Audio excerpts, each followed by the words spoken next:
Hello everyone and welcome to efforts. I hope आप सबने BEd वाले वीडियोस देख लिए होंगे, जो कि मैंने आपका बीएड सीबीसीएस पैटर्न से रिलेटेड सारे डाउट्स क्लियर करने के लिए बनाए थे। मैंने आपको लास्ट वीडियो में बताया था कि किस तरह से एसजीपीए को परसेंटेज में कन्वर्ट करना है, क्रेडिट सिस्टम क्या है, कितने पेपर देने हैं आपको, टोटल कितने प्रैक्टिकल्स होने वाले हैं 2 साल में। ये सारी चीज़ें हम पिछले वीडियोज़ में डिस्कस कर चुके हैं। आज से हम एक एक करके सारे थ्योरी वाले सब्जेक्ट्स को पढ़ना स्टार्ट करने जा रहे हैं। हर सेमेस्टर का चैप्टर वाइज सेपरेट प्लेलिस्ट रहेगा और आज के इस वीडियो में हम लोग पढ़ने जा रहे हैं अपने सेमेस्टर 1 का कोर्स कोड EDU BEd 101।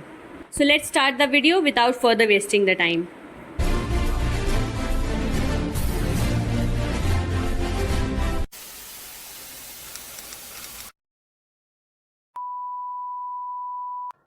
जैसा कि मैंने आपको लास्ट वीडियोस में बताया था कि सेमेस्टर 1 में आपको टोटल 5 रिटन पेपर देने हैं, ठीक है, जिसमें से पहला पेपर है आपका EDU BEd 101 fundamentals of education. और इस पेपर में टोटल 5 यूनिट्स हैं। हर यूनिट में 4 या 5 चैप्टर्स हैं, ठीक है। यूनिट 1, यूनिट 2, यूनिट 3, यूनिट 4 और यूनिट 5। हम एक एक यूनिट को अलग अलग वीडियो में पढ़ेंगे, ठीक है। तो आज के वीडियो में हम अपना पहला यूनिट पढ़ने जा रहे हैं, ठीक है, फर्स्ट पेपर का। यूनिट 1 का नाम है इंट्रोडक्शन टू एजुकेशन, जिसके अंदर टॉपिक्स हैं education concept and meaning, education it's nature, definitions, meaning in broader and narrow sense, AIIMS for education for democratic life. और यहाँ पे एम्स ऑफ होगा, ठीक है, AIIMS of education for democratic life. Her unit को start करने से पहले मैं आपको बताऊंगी कि उस पर्टिकुलर यूनिट से किस तरह के क्वेश्चन पूछे जा सकते हैं या अभी तक पूछे गए हैं। तो चलिए देखते हैं यूनिट 1 इंट्रोडक्शन टू एजुकेशन में आपसे किस तरह के क्वेश्चंस पूछे जा सकते हैं। पहला आपको क्वेश्चन दे सकता है कि right concept, meaning and definition of education. दूसरा क्वेश्चन बन सकता है right the meaning of education in its broader and narrow sense. और तीसरा क्वेश्चन ये बन सकता है कि what are the aims of education for democratic life. इस यूनिट से पॉसिबली इतने ही क्वेश्चन बन सकते हैं रिटन पेपर में। और रही बात एमसीक्यूज़ की, तो एमसीक्यूज़ के लिए मैं एक अलग से वीडियो लेके आऊँगी। देखिए, क्वेश्चन आपको चाहे जो भी पूछे इन तीनों में से, आंसर की शुरुआत आपको हमेशा इंट्रोडक्शन से करनी है। देखिए किस तरह से लिखेंगे आप। सबसे पहले कंसेप्ट एंड मीनिंग, तो आपको लिखना शुरू करना है education makes us civilised, it removes darkness and fills the mind with light of ideas, it is a process of building character and strengthening mind, ठीक है। यानी जब आप आंसर शुरू करते हैं तो 2 से 3 लाइन में आपको बताना है कि वो पर्टिकुलर चीज़ क्या है। जैसे अगर आप एजुकेशन के बारे में लिख रहे हैं तो पहले एजुकेशन का हल्का सा इंट्रोडक्शन दे दीजिए 2-3 लाइन के अंदर, ठीक है। या अगर आप इन्वायरमेंट के बारे में लिख रहे होते तो इन्वायरमेंट की 2-3 लाइन का इंट्रोडक्शन ख़त्म करने के बाद आपको आना है अपने मेन टॉपिक यानी कि मीनिंग और कंसेप्ट पे। The word education has been derive from following Latin words. 3 Latin words के बारे में आपको लिखना है जब आप एजुकेशन की बात करते हैं। पहला है एजुकेटम। एडुकेटम का मतलब होता है द एक्ट ऑफ टीचिंग और training. Educare to bring up और टू नरिश, ठीक है। इसका क्या मतलब है? It means that the child is to brought up keeping in view certain aims and ideals, यानी कि किसी बच्चे का पालन पोषण कुछ ज़रूरी चीज़ों को, कुछ आदर्शों को दिमाग में रखते हुए करना चाहिए। इसी प्रक्रिया को एडुकेयर कहते हैं और जिससे जाके एडुकेशन वर्ड बना है। और तीसरा लैटिन वर्ड है एडुसेरे। इसका मतलब होता है टू लीड फोर्थ और टू ब्रिंग आउट, ठीक है, अंदर की किसी चीज़ को बाहर निकालना। It means that the function of education is to lead out और to draw out of the best in child, ठीक है। बच्चे के अंदर की जो सबसे बेस्ट क्वालिटी है, उसकी क्षमता है, उसको बाहर निकालना। तो आप 2-3 लाइन में इंट्रोडक्शन देके शुरुआत करेंगे। उसके बाद आप बताएंगे कि किन 3 लैटिन वर्ड से बना है एजुकेशन, और फिर आप बताएंगे कि education has its origin from following Sanskrit words, ठीक है। संस्कृत वर्ड से भी एजुकेशन का ओरिजिन है। कौन कौन से 2 वर्ड्स हैं संस्कृत के? शिक्षा और विद्या। शिक्षा का मतलब होता है लर्निंग एंड टीचिंग और विद्या का मतलब होता है टू नो या जानना। इतना लिखने के बाद अब आपको अपनी लैंग्वेज में एजुकेशन क्या है ये बताना है, ठीक है। मतलब आपके अकॉर्डिंग एजुकेशन किस चीज़ को कहते हैं वो आप लिखना। जैसे देखिए यहाँ पे मैंने लिखा है कि education is a process of making internal external and all round development of individuality, ठीक है। तो एजुकेशन क्या है, अंदरूनी चीज़ों को यानी इंटरनल को बाहर लाना, एक्सटर्नल बनाना, ठीक है, और ओवरऑल किसी एक व्यक्ति का पूरा डेवलपमेंट करना। It is a process of development of इनेट powers and capacities of a child. बच्चे के अंदर जो अंदरूनी शक्तियां हैं, जो भी उसकी काबिलियत है, उसको बाहर लाना, उसको उभारना और उसका विकास करना, इसी को एजुकेशन कहते हैं। It implies modification of behaviour, ये बच्चे के या किसी इंडिविजुअल के व्यवहार को भी सुधारता है, मॉडिफाई करता है। Education enables man to realise his self and leads him to salvation. Education किसी इंसान को खुद का एहसास दिलाता है और उसे मोक्ष की ओर ले जाता है। देखिए, आपको ये सब रटने की ज़रूरत नहीं है, अगर आप चाहें तो इससे आइडियाज़ ले सकते हैं, लेकिन बस समझ के कोशिश करिए अपनी लैंग्वेज में लिखने की। तो क्वेश्चन चाहे जो भी हो, आपको सबसे पहले हमेशा उसका इंट्रोडक्शन, मीनिंग और कंसेप्ट लिखना है, ठीक है। ये लिखने के बाद आपको लिखना है definition. The importance of education can be known through various definitions by. तो एजुकेशन की डेफिनेशन पहले 3 बुक्स के थ्रू मैंने बताई है। Rigveda, education is that which makes a man self reliant and selfless. Upanishad, education is that whose end product is salvation. और Bhagavad Gita, nothing is more purifying on earth than wisdom. तो इन तीनों में से कोई भी 1 या 2 डेफिनेशन आप याद कर सकते हैं, ठीक है। बुक्स के बाद आपको मेंशन करना है कि जो इंडियन फिलोसोफर्स ने एजुकेशन की डेफिनेशन दी है वो सब। तो यहाँ पे मैंने कुछ इंडियन फिलोसोफर्स की डेफिनेशंस लिखी हुई हैं, आप इनमें से कोई भी 2 या 3 याद करके उन्हें लिख दीजिएगा, ठीक है। जैसे मैंने कौटिल्य वाला याद किया था और शंकराचार्य वाला, ये थोड़ा ईजी है। हाँ, और M.K. गांधी वाला जो है ये MCQs में भी काफ़ी ज़्यादा पूछता है, तो वो इम्पॉर्टेंट है, महात्मा गांधी वाला। फिर है यहाँ पे औरोबिंदो, स्वामी विवेकानंद, गुरु नानक और रविन्द्रनाथ टैगोर की 2 डेफिनेशंस हैं, ठीक है। तो आप दोनों में से कोई भी एक याद कर लीजिएगा। बुक्स और इंडियन फिलोसोफर्स की डेफिनेशन के बाद आपको लिखना है वेस्टर्न फिलोसोफर्स की डेफिनेशन। तो यहाँ पे कुछ 4-5 डेफिनेशंस हैं, इनमें से कोई भी 1 या 2 जो आपको इजी लग रहा है उसे आप याद कर लीजिए। मैंने हर्बर्ट स्पेंसर का याद किया था और सिसेरो का याद किया था, ठीक है, और एरिस्टोटल का भी इजी है। इन फिलोसोफर से रिलेटेड कुछ इंपॉर्टेंट इन्फॉर्मेशन है, उससे मैंने रेड कलर से मार्क किया है। जैसे कि प्लाटो जो हैं उन्होंने एक बुक लिखी थी रिपब्लिक, ठीक है, तो रिपब्लिक उनकी बुक का नाम है। और एरिस्टोटल हैं, एरिस्टोटल को फादर ऑफ पॉलिटिकल साइंस कहा जाता है। तो पेपर कोड 101 में एजुकेशन के बारे में अगर कोई भी क्वेश्चन आपसे पूछा जाता है तो आप पहले 2-3 लाइन का इंट्रोडक्शन देके शुरू करेंगे, फिर आप उसका कंसेप्ट बताएंगे, मीनिंग बताएंगे, ठीक है, लैटिन वर्ड में और फिर संस्कृत में। उसके बाद आप उसकी डेफिनेशंस बताएंगे, ठीक है, डेफिनेशन बुक्स के थ्रू, फिर इंडियन फिलोसोफर्स और फिर वेस्टर्न फिलोसोफर्स की। इतना आंसर आपका हर एक क्वेश्चन में कंपलसरी है, जो भी एजुकेशन से रिलेटेड क्वेश्चन पूछा जाएगा, ठीक है। वो क्वेश्चन चाहे आपका आगे चल के ब्रॉडर या नैरो मीनिंग के बारे में हो या डेमोक्रेटिक लाइफ के बारे में हो, किसी चीज़ के भी बारे में वो क्वेश्चन हो एजुकेशन का, आपको शुरुआत इन्हीं 3 चीज़ों से करनी है, ठीक है। इंट्रोडक्शन, मीनिंग, कंसेप्ट और डेफिनेशन, ये 3 चीज़ हर आंसर में कंपलसरी है। जब आप इतना लिख दे रहे हैं आंसर में तो हाफ मार्क्स तो आपके वहीं कन्फर्म हो गए। अब आते हैं हमारे next topic, nature of education पे। तो सबसे पहले है education as a dynamic process. Dynamic का मतलब क्या होता है, परिवर्तनशील, जो चीज़ बदलती रहती हो या गतिशील हो, ठीक है। As a dynamic process education develops the child according to changing situation and times. It is not static and changes in tune with current of time, ठीक है। स्टैटिक का मतलब होता है स्थिर, ठीक है, कोई चीज़ अगर रुकी हुई है। डायनेमिक मतलब परिवर्तनशील या मूव करने वाली।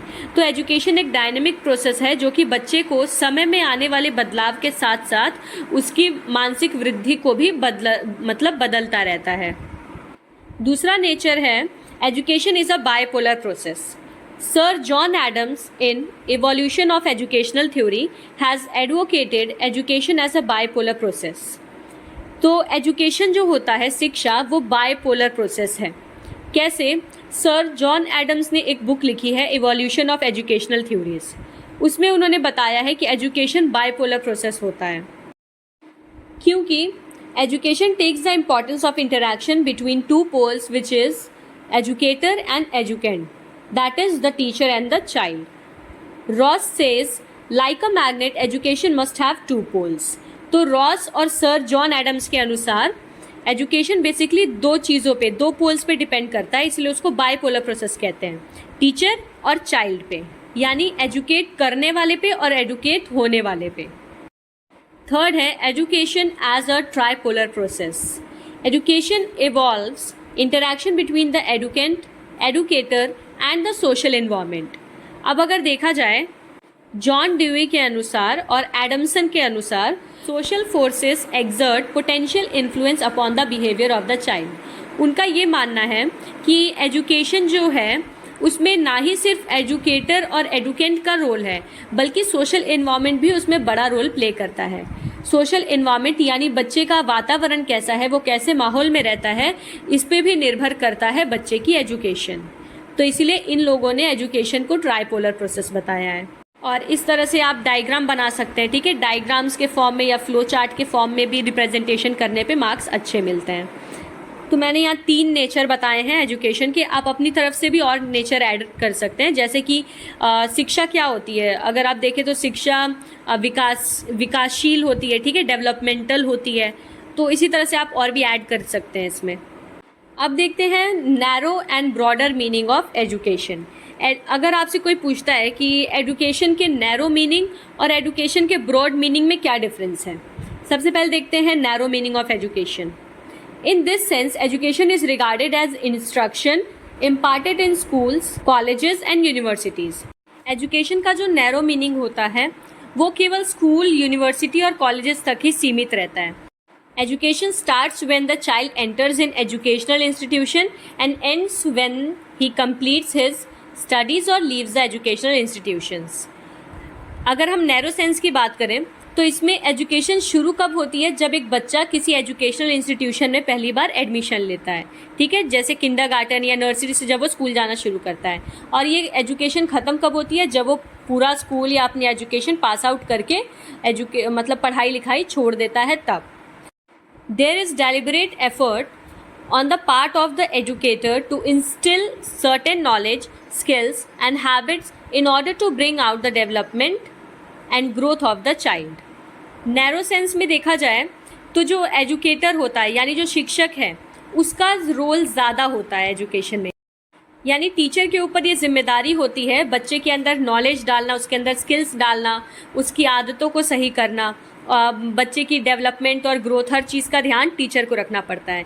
यानी देखा जाए तो नैरो मीनिंग में एजुकेशन टीचर सेंटर्ड होता है। This type of education is intentional in nature, यानी इस तरह की एजुकेशन जो होती है वो जानबूझ के सोच समझ के की जाती है। या बच्चे को शिक्षा अगर हम दे रहे हैं तो सोच समझ के हम एडमिशन कराते हैं बच्चे का, उसको स्कूल भेजते हैं, किसी एक पर्टिकुलर पर्पस से भेजते हैं कि हाँ बच्चा स्कूल जाएगा तो ये चीज़ें उसके लिए फ़ायदेमंद होंगी। इवन इस तरह की एजुकेशन जो होती है उसको आप मेज़र भी कर सकते हैं, ठीक है। The success of education of the child is measured in terms of passing the grade और एग्जामिनेशन। अगर बच्चा एग्जामिनेशन में अच्छे मार्क्स लाया है तो हमें उससे देख के पता चलता है कि हाँ बच्चे को इस पर्टिकुलर सब्जेक्ट की या इस चीज़ की नॉलेज अच्छे से मिली है, उसको एजुकेशन अच्छे से मिली है। This type of education is confined to classroom teaching with readymade materials. इस तरह की एजुकेशन केवल क्लासरूम की 4 दीवारी तक ही कन्फाइंड रहती है, उसी तक सीमित रहती है, और ये रेडीमेड मटेरियल्स के थ्रू एजुकेशन दी जाती है। यानी वही किताबें होंगी, उसमें सब कुछ छपा रहेगा, टीचर आएगा वो उन्हें उन चीज़ों को पढ़ के बता के एक्सप्लेन कर देगा, ठीक है, और बच्चे उसको सुनेंगे और अपने दिमाग के अंदर बिठा लेंगे। It is imparted in a formal way under controlled settings with certain aims and objectives to achieve. यानी इस तरह की एजुकेशन जो होती है वो एक फॉर्मल वे में दी जाती है, ठीक है, एक पूरा प्रोसीजर होता है, एक पर्टिकुलर ऑब्जेक्टिव होता है अचीव करने का। यानी अगर हम बच्चे को 4th क्लास में पढ़ा रहे हैं तो हमारा एक पर्टिकुलर एम है कि हाँ बच्चे को इस लेवल की एजुकेशन या नॉलेज मिले, ठीक है। तो नैरो मीनिंग का क्या मतलब होता है कि जो आप स्कूल में एजुकेशन लेते हैं वो बेसिक एजुकेशन नैरो मीनिंग है, ठीक है। यानी सिर्फ एक क्लास में जाना, एक टीचर होगा जो आपको आएगा, बुक में जो लिखा हुआ है वो चीज़ें पढ़ा देगा, आपने एक एग्ज़ाम दिया, आप उसको पास कर गए, आपको एजुकेशन मिल गई, इसी को हम नैरो मीनिंग कहते हैं एजुकेशन का। अब देखते हैं ब्रॉडर मीनिंग का क्या मतलब है। In a wider sense it includes every influence in life from cradle to grave. यानी कि जो ब्रॉड मीनिंग है एजुकेशन का वो केवल एक क्लासरूम तक या किसी एक कॉलेज, स्कूल या यूनिवर्सिटी तक ही सीमित नहीं है। अगर हम एजुकेशन की बात करते हैं ब्रॉड सेंस में, तो उसका मतलब होता है वो बच्चे के जन्म से लेकर उसकी मृत्यु तक चलती है। क्रेडल का मतलब पालना, ठीक है, और ग्रेव का मतलब कफन। तो उसके पैदा होने से लेकर के उसकी डेथ तक जो चीज़ें हैं वो सब एजुकेशन है। Everything which exerts influence upon human behaviour and personality is education. वो हर एक चीज़, वो हर एक एक्सपीरियंस, वो हर एक इंसान जो भी उस बच्चे की पर्सनैलिटी पे इन्फ्लुएंस कर रहा है, जो भी उस बच्चे के बिहेवियर को प्रभावित कर रहा है, वो हर एक चीज़ एजुकेशन है। It is a life long process which includes all experiences and knowledge required during infancy, childhood, adolescence, youth, adulthood and old age through multifarious agencies of education: home, school, college, community, religious institutions, state, mass media, etc. यानी broad sense में education एक पूरा जीवन पर्यंत चलने वाली प्रक्रिया है, यानी ये कभी रुकती नहीं है। लाइफ में आप हर एक जगह कहीं भी जाते हैं, किसी से भी मिलते हैं, आप कुछ ना कुछ चीज़ें सीखते रहते हैं। तो आपके बचपन में, इन्फेंसी, चाइल्डहुड, एडोलसेंस, हर एक अवस्था में जो भी आप एक्सपीरियंस कर रहे हैं, जिस भी चीज़ से आप कुछ नई चीज़ सीख रहे हैं, वो हर एक चीज़ एजुकेशन है। जिन चीज़ों से आपको ये एजुकेशन मिलती है उसको हम एजेंसीज ऑफ एजुकेशन कहते हैं। इसके बारे में हम आगे के चैप्टर्स में पढ़ेंगे। तो ब्रॉड एजुकेशन देने वाली कौन कौन सी एजेंसीज हैं? होम, बच्चे घर से सीखते हैं, स्कूल से सीखते हैं, कॉलेज हो गया अपनी कम्युनिटी, सोसाइटी से सीखते हैं, रिलीजियस इंस्टीट्यूशन, कोई भी धर्म स्थल है, मंदिर, मस्जिद, कहीं भी जाते हैं वहाँ से सीखते हैं, स्टेट, मास मीडिया, टीवीज़ देख के, ठीक है, हर जगह से बच्चे कुछ ना कुछ सीखते हैं। इवन हम लोग या हमसे बड़े भी जो लोग हैं, जो बूढ़े लोग भी हैं, वो लोग भी हर तरह के अपने इन्वायरमेंट में होने वाली चीज़ों से कुछ ना कुछ सीखते रहते हैं। It includes formal, informal and non formal learning. अगर आपको नैरो एजुकेशन का याद हो तो उसमें क्या था कि वो नैरो एजुकेशन एक फॉर्मल टाइप की एजुकेशन होती है, लेकिन जो ब्रॉडर सेंस है उसमें एजुकेशन जो होती है वो फॉर्मल भी होती है, यानी स्कूल में भी जो एक्सपीरियंस कर रहा है बच्चा, इनफॉर्मल भी होती है और नॉन फॉर्मल भी होती है। हम ये तीनों टाइप आगे के क्लासेस में पढ़ेंगे, ठीक है। All experiences that a person gains from different agencies through out his life are the broader meaning of education. The sum total of experiences during one's lifetime is education. अगर सिर्फ एक line में कहना हो कि ब्रॉडर एजुकेशन क्या है, तो सीधा मतलब कि लाइफ में होने वाले हर एक एक्सपीरियंस का मेल, हर एक अनुभवों का जोड़, उसी को हम एजुकेशन कहते हैं ब्रॉड सेंस में। नैरो सेंस का मतलब क्या है? जब एजुकेशन का मीनिंग सीमित रह जाता है, लिमिटेड होता है। ब्रॉड सेंस का मतलब जब एजुकेशन का मीनिंग असीमित होता है, इन्फिनाइट। एक्सपीरियंस को इतना ज़्यादा एडुकेटिव क्यों कहा जा रहा है? वो इसलिए क्योंकि experience is said to be educative. With every experience individuals gain understanding of the self as well as of the environment. Thus experience is education.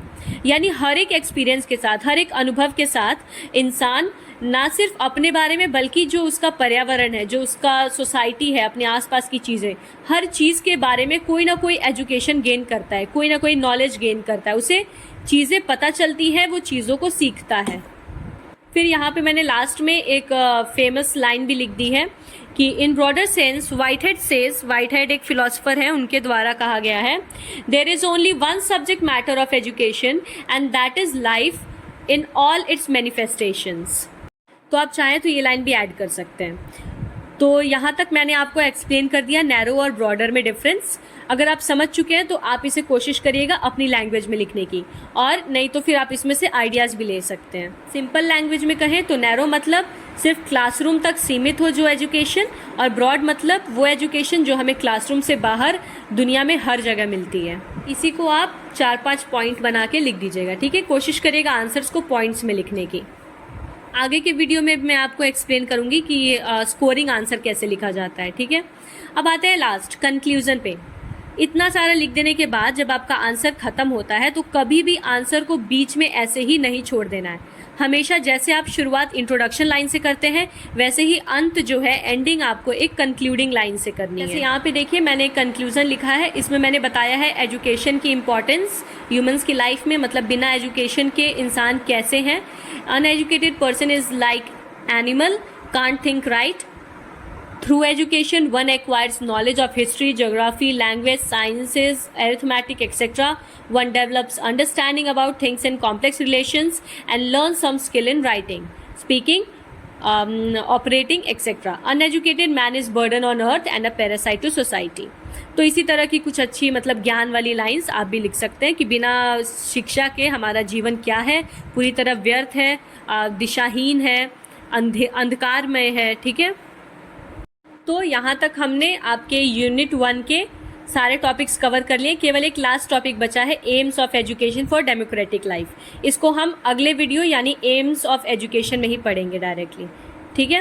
और क्या क्या बातों का आपको ध्यान रखना है कि हमेशा एजुकेशन से रिलेटेड जब भी क्वेश्चन आ रहा है आपको उसका इंट्रोडक्शन, फिर कंसेप्ट, मीनिंग, उसके बाद डेफिनेशन, ये इतना कंपल्सरी लिखना है, ठीक है। उसके बाद आप अपना आगे का आंसर कंटिन्यू करेंगे। So that's it for today. I hope आपको यूनिट 1 समझ आया होगा। अब हम मिलते हैं यूनिट 2 के साथ अगले वीडियो में। Till then bye bye and take care. हाँ, एक बार बताना भूल गई, चैनल को सब्सक्राइब ज़रूर कर दीजिएगा और अपने दोस्तों के साथ शेयर भी करिएगा। Thank you so much.